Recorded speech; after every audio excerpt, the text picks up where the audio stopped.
Hi, my name is Greg, and I'd like to talk today about Fermat's last theorem. So Fermat's last theorem says if you have x to the n plus y to the n equals z to the n, well, perhaps we should have this guy introduce it. This is Dr. Andrew Wiles, who actually proved Fermat's last theorem. The equation has no solutions for integers, so whole numbers, if the exponent is bigger than or equal to 3. So this problem went unsolved for over 400 years. Finally, in 1995, Dr. Andrew Wiles proved it. And I'm not here to talk about the proof, but basically, when I was looking at this problem, I was trying to visualize what is it saying. I could start, with numbers. Let's say that we're going to use cubes. So we've got the cubes, 1, 8, 27, and now just pick numbers for x and y. So if I try 1 cubed plus 2 cubed, well, that equals 9, so that's not a cube.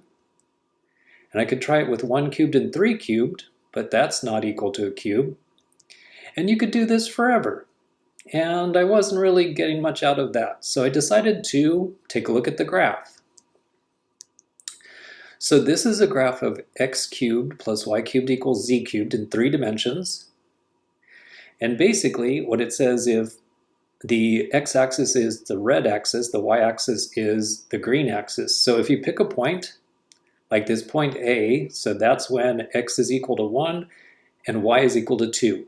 You project that onto the graph, and then you go over to the z-axis, which is blue. You're always going to get a number between 2 and 3, between 4 and 5, between 5 and 6, but it'll never actually hit a whole number. So all of these little grid marks are always going to result in a number between whole numbers. Well, that gave me a little more insight, but I still wasn't really seeing much out of that. So what if I simplified it? What if we could work in 2 dimensions instead of 3 dimensions? So take this equation right here, and I'm going to make it 2 dimensions by dividing both sides by z to the n. Do some regrouping, and on the right side, it's simplified very nicely because now it's just equal to 1. And since x to the n and y to the n are fractions, we could just rewrite that and say a to the n plus b to the n equals 1 now has no solutions if both a and b are rational numbers. And of course, that's when the exponent is bigger than or equal to 3. So I've taken something that was in 3 dimensions, simplified it to 2 dimensions. A real quick aside, so basically now we're talking about rational numbers and irrational numbers. So rational numbers are fractions, or you could look at it as a terminating decimal. It could be a fraction that has the same decimal continuing forever. Or like 4 over 33, it makes a nice pattern, 0.121212. So it's very rational. Irrational numbers, on the other hand, they are basically just random, 0.1365. I just randomly type that in and it would keep going forever. So it's basically like random information. Now, one of the other interesting things about irrational numbers is that they can actually copy a rational number for as long as it wants. So it could start off by saying 0.121212 as if it was copying or imitating the 4 over 33, but eventually it turns into random information. Okay, another interesting thing. If you take the numbers from 0 to 1, so all of those numbers that would start 0 point something, and suppose that you just randomly pick one. Well, what's the probability that you get a rational number? Turns out the probability is 0. You're pretty much guaranteed that you're going to pick an irrational number. So there's so many more irrational numbers that if you randomly pick one, most likely it's going to be an irrational number. Okay, now back to, so now that I've turned this into 2 dimensions, x to the n plus y to the n equals 1, what does that graph look like? Well, let's look at the simplest case, when the exponent is a 2. That, of course, makes a circle, and the radius is 1. Since we're only talking about positive x's and y's, then we just have this quarter of a circle.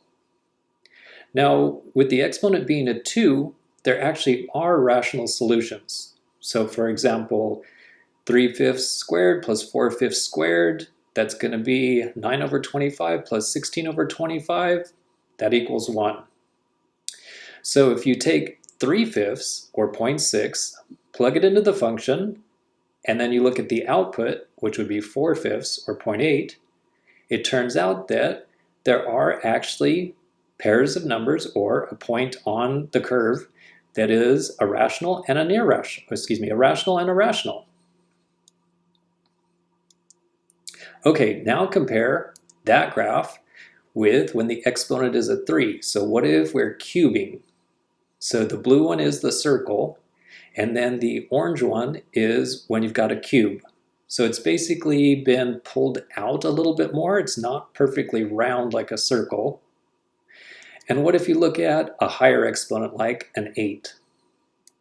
Well, that purple one, it's getting pulled out, and it's in fact getting pulled out to the corner, which is at 1, 1. And if you make a line like y equals x, this red line right here, it goes through all 3 of the curves. Basically, you could look at it like an archer that is pointing the arrow at 0, 0, and then pulling back on the string towards the point 1, 1. So I'm starting to get a little bit more out of this. I can see the symmetry. I like how the curve is sort of getting squared off. Eventually it'll be pulled up into the very corner. But what else can we do with this? Well, let's look at this example when you've got an exponent of 4. And remember, you can't have 2 rational solutions for x and y at the same time. So in other words, if x is rational, then y is going to be irrational.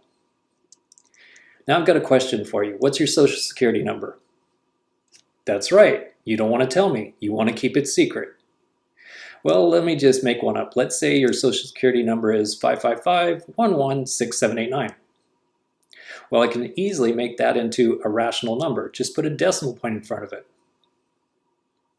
Okay, so that means when I take that number, 0.555116789, and plug it into the function, the result is an irrational number. In fact, when you're using the exponent of 4, the output is 0.975, etc. It's an irrational number. So what you could do now is you could take that irrational number, you could put it on a t-shirt. Yes, it goes on forever, so it'd have to be a long t-shirt, but you could put that on a t-shirt, walk around town with it. When somebody says, hey, what's that t-shirt? That's my social security number. But now that it's an irrational number, nobody's going to look at that and say, oh, I see the pattern. So we found a way to encode your social security number as an irrational number, and you can hide it in plain sight. Now there's another interesting thing. So let's take a look at the general case x to the n plus y to the n equals 1. And again, here's the line y equals x. So that means this little dot right here, if y is equal to x, that's the point x comma x. So our equation becomes x to the n plus another x to the n equals 1, or 2x to the n equals 1. Solving for x, we get that that's 1 over the nth root of 2. So down here on the x-axis, I take x equals 1 over the nth root of 2, plug that into the function, and now look at what happened. Down here at the bottom, it's taking all of this blue area, it's plugging it into the function, and the range is this much smaller blue area. So we've taken a big chunk of information and we're stuffing it into a smaller and smaller box. The next interesting thing is if you let n go to infinity, so if you use a larger and larger exponent, that point is going to go to 1. So that means the bottom domain part is going to be bigger and bigger and bigger until it gets closer and closer to 1. And the top left-hand corner is going to get smaller and smaller and smaller. So you're taking more and more information and you're stuffing it into a smaller and smaller and smaller box. Let me just use the exponent of 15. So again, this would be the point x comma x. Doing the algebra that I just did on the last page, x is going to be 1 over the 15th root of 2. So that's a 0.9548, etc. So that is over here on the right. So that means that all of this information on the bottom, which is about 95.5% of the numbers between 0 and 1, they're going to go up and they're going to be compacted into a space that is about 4.5% of what it used to be. Okay, in summary, so what did I discover about this function? So even though the original function was, or the original problem was about whole numbers, x, y, and z, it's actually telling me information about rational and irrational numbers. So I can take any irrational number, I can encrypt it as an irrational number, put it on a t-shirt, walk around town. And it's going to take almost all of the numbers between 0 and 1 and compress them into as small space as I want.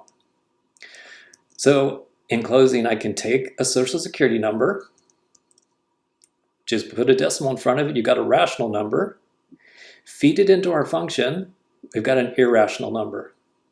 The other interesting thing is this function is invertible, so you could do the process backwards. You could take your irrational number, plug it back in, and get your rational number or your social security number back out. So not only does it encrypt your social security number, but it then packs it into this tiny, tiny small space. So if somebody was out there trying to steal your social security number, first of all, they would have to find that red box, and you can make that red box as small as you want. Also, that red box is filled with an uncountable number of real numbers. So the person would have to find the red box, which would be extremely difficult to do because you can make it as small as you want. Once they reach in, they would have to pick out your 0.9753, which is probability 0 for them to be able to do that. Then they would have an irrational number, and unless you told them the function, they wouldn't be able to uncode it. So, believe it or not, Fermat's last theorem can be used as a compression algorithm and an encryption algorithm. Beautiful.